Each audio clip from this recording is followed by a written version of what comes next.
नमस्कार, मेरा नाम आलोक है। आप लाइव स्टीज देख रहे हैं। आज तारीख है 6 अक्टूबर, दिन है रविवार, छुट्टी का दिन है। देखिए, शारदीय नवरात्र चल रहे हैं। आप सभी को नवरात्र के हार्दिक बधाई। आज देवी दुर्गा के चौथे रूप यानी कि देवी कुष्मांडा की पूजा होनी है। नवरात्रि में आपके घर में धन धान्य आए, सुख शांति समृद्धि आए, और जिन जिलों में बाढ़ से तबाही है वहां पर भी जो अशांति फैली हुई है वहां पर भी ईश्वर की कृपा बने और शांति हो, जल्द से जल्द वहां पानी जो है वो निकले और लोगों को थोड़ी राहत मिले। हमारे साथ रवि उपाध्याय जी हैं, बिहार के वरिष्ठ पत्रकार हैं। कई खबरों पर हम चर्चा करेंगे। नीतीश कुमार को भारत रत्न देने की मांग, नीतीश कुमार को भारत रत्न मिलेगा, ये बड़ी मांग है। क्योंकि देखिए, नीतीश कुमार कभी नहीं बोलते हैं, बोलते तो उनके पार्टी के लोग हैं, जो इच्छा वो उनकी होती है। अब चलिए आगे बढ़ते हैं, इस खबर पर भी आएंगे। इसके अलावा क्या सच में मुसलमानों को तोड़ लेंगे? मुसलमानों का जो वोट बैंक है उन्हें तोड़ लेंगे नीतीश कुमार, उन्हें अपनी ओर ले आएंगे? क्या तेजस्वी यादव 220 सीटें एनडीए को जीतने देंगे अगले साल जो चुनाव होने हैं? एक बड़ी तैयारी है जेडीयू की, बीजेपी की, क्योंकि संगठन में भी अब कोऑर्डिनेशन रखना है। बड़े बड़े फैसले वो आपको हम बताएंगे। इसके अलावा अब स्मार्ट मीटर को लेकर भी बड़ा प्रदर्शन होना है माले के द्वारा, लेफ्ट पार्टीज के द्वारा। इसे लेकर भी आपको खबर बताएंगे। बाढ़ में फंसे लोगों से मिलने गए थे राजेश वर्मा, कैसे हुंकार भरी है, डांट लगाई है, वो भी आपको बताएंगे। हमारे साथ रवि उपाध्याय जी हैं। शुरुआत करते हैं। नीतीश कुमार है तो बड़े नेता, परिवारवाद उनमें झांकता नहीं है, और वो कहते हैं काम की बात। जब से नीतीश कुमार ने सत्ता संभाली है, पहले से बिहार बहुत बदल गया है। ये बात भी सही है, इसमें कोई कहने में कोई गुरेज नहीं है। लेकिन नीतीश कुमार को भारत रत्न देने की मांग उठी है। देखिए, निश्चित रूप से नीतीश कुमार को भारत रत्न देने की मांग, स्पॉटलेस नेता है, कहीं बेदाग छवि के हैं, उन पर किसी तरह का कोई आरोप नहीं है, राजनीतिक जीवन में लंबे समय से वो है। लेकिन देखिए, वो एक ऐसे देश में एक दो जो नेता है उनमें नीतीश कुमार भी कभी ओहदा आप देखिएगा तो वह उस लिहाज से वह स्पॉटलेस है। कोई उनमें न भ्रष्टाचार न परिवारवाद समेत जो भी है वह कुछ नहीं है नीतीश कुमार में। तो ऐसे में निश्चित रूप से देखिए, जदयू की राष्ट्रीय राज्य कार्यकारिणी की बैठक पिछले दिनों पटना में हुई और पूरे राजधानी पटना को पाट दिया गया। जदयू की ओर से, उनके समर्थकों की ओर से, पोस्टर से, जगह जगह पर बॉर्डर बड़े बड़े होर्डिंग बैनर्स लगाए गए। क्या भाई, तो नीतीश कुमार को भारत रत्न दिया जाए। जो उनके काम करने की शैली है, जो अब तक उन्होंने काम किया, जो बिहार कहां था उस बिहार को कहां उन्होंने ले जा करके ले आया है, तो यह एक बड़ी बात है। निश्चित रूप से भारत रत्न, और देखिए भारत रत्न क्या, उनकी पार्टी के तो कई नेता कहते भी हैं कि उनको प्राइम मिनिस्टर का चेहरा है। वो जमा खान बिहार के मंत्री हैं, बिल्कुल कहते हैं कि वो चाहते हैं कि उनके नेता प्रधानमंत्री बने।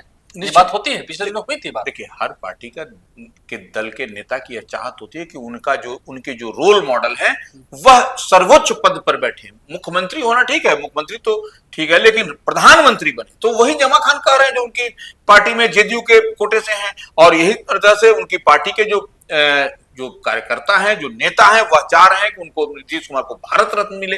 अब इसका दो तीन माने निकाला जा रहा है कि भारत रत्न का माने अब क्या देने का मतलब क्या, नीतीश कुमार थक गए हैं, आराम की मुद्रा में है कि उनको भारत रत्न दिया जाए। यह बात भी कही जा रही है विपक्ष की ओर। देश का सर्वोच्च सम्मान है। बिल्कुल, कई नेताओं को मिला, अटल बिहारी वाजपेयी को मिला है, कई नेताओं को मिला है देश में भारत रत्न अब तक। लेकिन नीतीश कुमार अभी मुख्यमंत्री हैं और एनडीए के मजबूत हिस्सा हैं। अभी नरेंद्र मोदी की सरकार लाठी पर है, टीडीपी की, जेडीयू की और चिराग पासवान की, तमाम चेहरे हैं। जितना मांझी को मंत्री बनाया गया है, उनके पास भी एक सीट ही है, लेकिन अभी देश में एनडीए की सरकार है। निश्चित, तो ऐसे में एनडीए के नेताओं की मांग भी उठेगी बड़ी बड़ी। इसीलिए देखिए, एनडीए के नेता कह लीजिए या जदयू की उनकी पार्टी, जिस पार्टी के नीतीश कुमार राष्ट्रीय अध्यक्ष हैं, बिहार मुख्यमंत्री बिहार हैं, उनकी पार्टी के तमाम कार्यकर्ता यह चाह रहे हैं कि उनको भारत रत्न से सम्मानित किया जाए। छोटू सिंह है, जेडीयू नेता है, उन्होंने जहां तहां पोस्टर लगवा दिया था और कल खूब नारे भी लगाए हैं जब नीतीश कुमार पार्टी दफ्तर पहुंचे थे। जेडीयू की कार्यकारिणी की बैठक हुई है।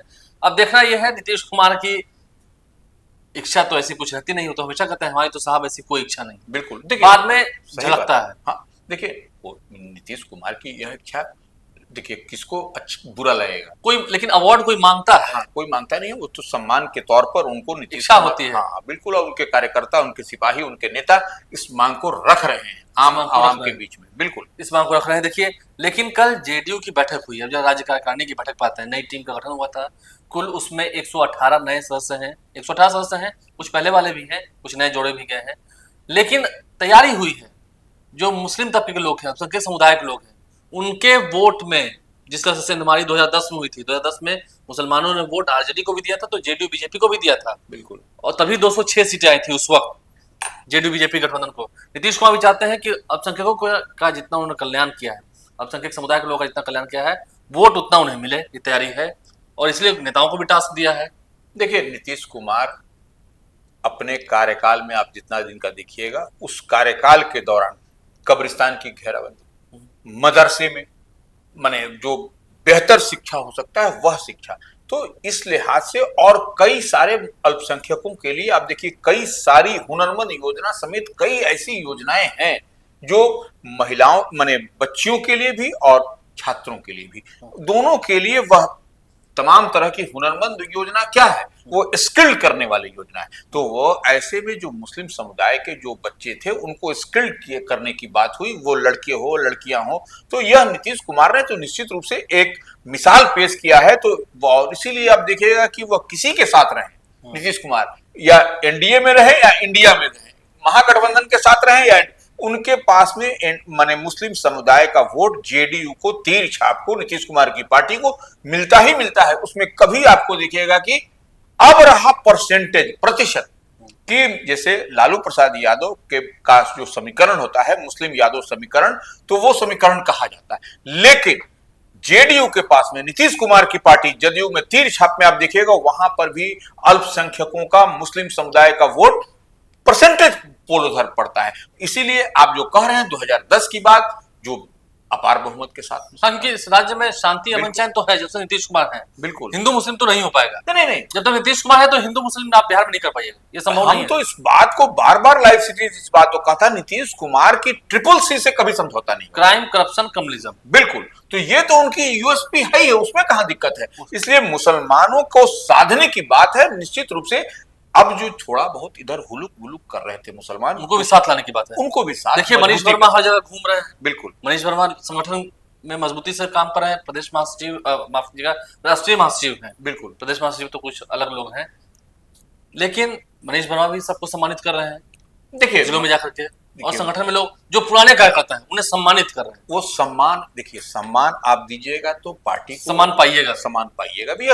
यह तो प्रक्रिया है, यह प्रक्रिया कोई हम और आप नहीं कह रहे हैं, यह प्रक्रिया ही है। तो वो मनीष वर्मा जो राष्ट्रीय महासचिव हैं पार्टी के, और देखिए वह रिटायर्ड माने अवकाश प्राप्त जो है IAS अधिकारी, भारतीय प्रशासनिक सेवा के अधिकारी रहे, तो उनका विजन, उनकी बात जो है जब वो कहते हैं तो वो कितना सॉफ्टली किसी बात वो कहते हैं, और हर जिले में जो उनकी यात्रा हो रही है वैसे तमाम लोग जो अब तक मान लीजिए किसी कारणवश कम्युनिकेशन गैप हो गया, नहीं बातचीत, देखिए बातचीत नहीं होना भी एक बड़ा ये गैप हो जाता है, तो उसको वह स्थापित कर रहे हैं और वही जो है सम्मान देते हुए दिखाई पड़ रहे हैं। तो बट ऑब्वियस है कि वैसे लोग जो अब तक आपसे नाराजगी जो थे, जिनसे बात नहीं हो पा रही, वह लोग भी आपसे जुड़ते हुए दिखाई पड़ेंगे, वो लोग जुड़ते हुए दिखाई पड़ेंगे।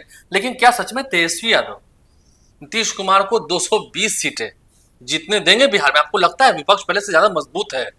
नीतीश कुमार ने कल कहा है कि एनडीए के सभी जो घटक दल के लोग हैं वो जिलों में भी जब कार्यक्रम हो तो सब साथ साथ रहें, जेडीयू, बीजेपी, एलजेपी, आरएलएम के और मांझी जी की पार्टी के सब एक साथ एकजुट रहें और संगठन को काफी मजबूत करें, एनडीए को मजबूत करें, और अगले साल जब चुनाव होगा तो 220 सीटों का लक्ष्य रखा है बिहार में। 2010 से बेहतर परफॉर्मेंस देने की बात कही है। देखिए नीतीश कुमार ने जो बात कही है वो संगत पंगत की बात कही है। संगत पंगत वो है जो एनडीए फोल्ड में जो अलायंस पार्टनर हैं, घटक दल हैं, वो सब साथ में बैठ करके बैठेंगे तो वह संगत और पंगत होगा। तो उसमें मान लीजिए जो कम्युनिकेशन गैप की हम बात करते हैं, अलायंस पार्टनर है एनडीए में लेकिन वो साथ में नहीं बैठते हैं, इसलिए कम्युनिकेशन गैप होता है। तो कम्युनिकेशन गैप होगा तो अंडरस्टैंडिंग नहीं बनेगी। तो वही नीतीश कुमार कह रहे हैं, संगत पंगत पूरे जिला से लेकर प्रदेश स्तर तक और गांव में भी हो घटक दलों के बीच में। तो यह एक बड़ी मैसेज है। और देखिए आप जो बात कह रहे हैं 2020 मैंने 220 सीट की बात कर रहे हैं, मैं सॉरी 220 सीट हो गए, हाँ 220 सीट, 43 में से 220 जीतेंगे। 220 सीट की जो बात हो रही है, देखिए 220 माने प्लस की बात हो रही है।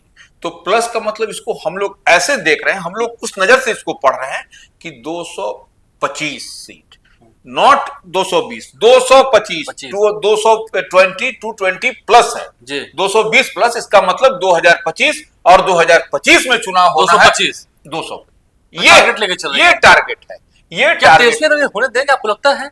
विपक्ष नेता है, मजबूत है। हाँ, ये भी बात सही है कि 2020 में जब चुनाव हुए थे तो लोजपा के कारण आरजेडी को फायदा हुआ था। बिल्कुल। 38 ऐसी सीटें थी जहां पर आरजेडी चुनाव जीती थी, इसलिए क्योंकि वहां पर लोजपा चुनाव लड़ गई थी। वोट जो काटा, उस वोट के काटने के कारण एनडीए का वोट प्रतिशत कम हुआ, जेडीयू का कम हुआ और जेडीयू 43 सीटों पर सिमट गई। हाँ वही देखिए, तो वो अब जो नीतीश कुमार की पार्टी जो तीसरे पायदान पर है, जो बड़े भाई की भूमिका में कभी होती थी, अब छोटे भाई की भूमिका में, यही कसक, यही टीस जेडीयू के तमाम नेताओं के बीच में है कि हम कहां थे और कहां हैं। तो वह जो मॉडल हुआ था उस समय 2020 के विधानसभा के चुनाव में, चिराग मॉडल की जो हम लोग चर्चा करते हैं, तो उसके कारण तीसरे पायदान पर यह खसक क्या है। तो इस बार चिराग पासवान एनडीए के साथ हैं और मजबूती के साथ हैं, वही ये एनडीए वाले इस बात को कह रहे हैं। अब वो परिस्थिति नहीं होने जा रही, वैसी परिस्थिति नहीं अब होने नहीं जाएगी, होने। तो देखना होगा। लेकिन तेजस्वी यादव कितने मजबूत हैं ये तो बात है। अब माले भी तैयारी में है, स्मार्ट मीटर को लेकर प्रदर्शन होना है बिहार में, क्योंकि स्मार्ट मीटर से काफी लोग तबाह हैं। ठीक है, पुश बटन की बात की गई है उसमें कि पुश बटन आप दबाएंगे 20 सेकंड तक तो आपके घर में बिजली फिर से आपूर्ति हो जाएगी। हाँ। बिजली आपूर्ति फिर से हो जाएगी, ठप नहीं रहेगी। लेकिन आपको बिल तो भरना होगा। लेकिन जो ज्यादा बिल आ रहा है, इसकी क्या जो समस्या है, इसका क्या निदान होगा? देखिए, ये भाकपा माले के राष्ट्रीय महासचिव हैं दीपंकर भट्टाचार्य, बड़े नेता है, बड़े नेता हैं।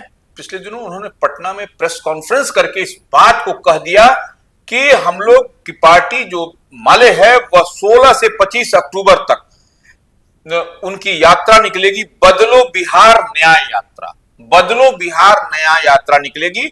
और 16 से 25 अक्टूबर तक और 27 अक्टूबर को पटना में जन सम्मेलन होगा, बड़ा सम्मेलन होगा पटना में इसी 27 अक्टूबर को।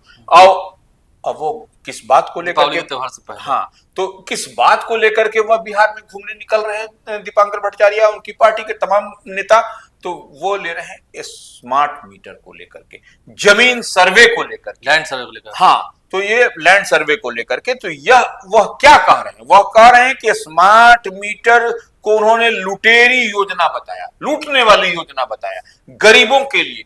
तो यह, और देखिए बात भी सही, उनकी जो बात है दीपंकर भट्टाचार्य की, वह गरीब लोग जो दिहाड़ी मजदूर है वो कैसे स्मार्ट मीटर का इस्तेमाल कर पाएंगे।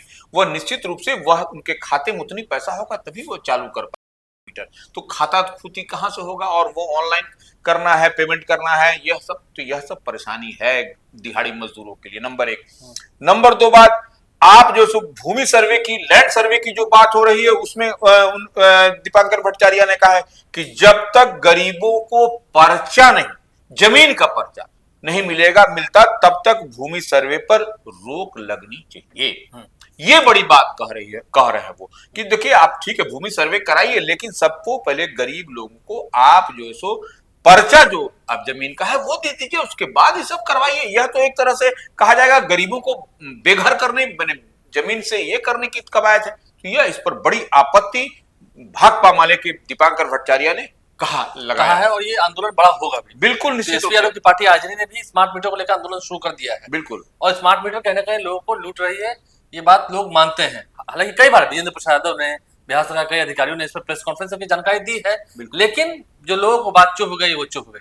और यही स्मार्ट मीटर है, बिजली के चक्कर में ही दिल्ली में सरकार गिर गई थी, अरविंद केजरीवाल वहां सीएम हो गए थे। हाँ, नहीं, तेजस्वी कह रहे हैं कि हम 200 यूनिट फ्री देंगे, तो ये लोगों को लुभावने वाला है। और देंगे, उसी महागठबंधन अलायंस के पार्टनर हैं भाकपा माले, जिस पार्टी की दीपंकर भट्टाचार्य की हम बात कर रहे हैं। चलिए, तो इंडिया अलायंस की तरफ से क्या बात हो रही है। कल बाढ़ में भी फंसे लोगों से मिलने गए थे राजेश वर्मा, खगड़िया के एमपी हैं, बिल्कुल, काफी भड़क थे सीओ पर। उन्होंने कहा कि कम्युनिटी किचन तो चलाया जा रहा है, लेकिन 11:15 तक खाना मिलता है, क्या सुबह 11:15 में खाना खाया जाएगा, उसमें तो खाना चढ़ा ही हुआ है। राजेश वर्मा काफी भड़के हुए थे खगड़िया में, बख्तियारपुर में। देखिए, निश्चित रूप से राजेश वर्मा का वो लोकसभा क्षेत्र है और वो लोक जनशक्ति पार्टी रामविलास के सांसद भी हैं, तो ऐसी परिस्थिति में वह जनप्रतिनिधि है, तो जनप्रतिनिधि जो अपने क्षेत्र में जाएंगे और लोग को देखेंगे कि आधा पेट खाना मिल रहा है, और जिस समय खाना खाने का समय है वो उससे पहले ही माने आप दे रहे हैं 4 घंटा, तो फिर 5 घंटा 7 घंटा बाद फिर रात में आप क्या करिएगा। तो वो निश्चित रूप से उनकी परेशानी से वह रूबरू होने के बाद ही राजेश वर्मा ने जो आपत्ति दर्ज कराई, सीओ को बोला और तमाम लोगों को बोला, और कम्युनिटी किचन का मुआयना उन्होंने किया, तो यह उसमें आपत्तिजनक बात दिखाई पड़ी। जो वो फर्स्ट तो वो बोलते हुए नजर आए हैं। राजेश वर्मा की जो बातें थी हमने आप तक पहुंचाई हैं। बिहार की तमाम वो खबरें जो आप तक पहुंचनी जरूरी है, इस वीडियो के माध्यम से हमने आप तक पहुंचाई है। सुबह की चाय के इस कार्यक्रम में आज के लिए इतना ही। आपका हमारा साथ बना रहे, आपका भविष्य उज्जवल हो और आपका आज का दिन भी काफी अच्छा जाए। अभी नवरात्रि का त्योहार आ गया है तो लोग डांडिया भी खेलेंगे, पटना में डांडिया नाइट्स का आयोजन होता है और अच्छे से दुर्गा पूजा का जो मेला लगता है, दशहरा होगा, रावण दहन होगा, उसमें भी लोग जाएंगे, घूमेंगे और आपका जो ये त्यौहार है काफी खुशमयी तरीके से बीते, यही हम कामना करते हैं। हमारे चैनल को सब्सक्राइब कर लें, साथ साथ अगर इस वीडियो को फेसबुक पर देख रहे हैं तो पेज को लाइक करना ना भूलें। धन्यवाद।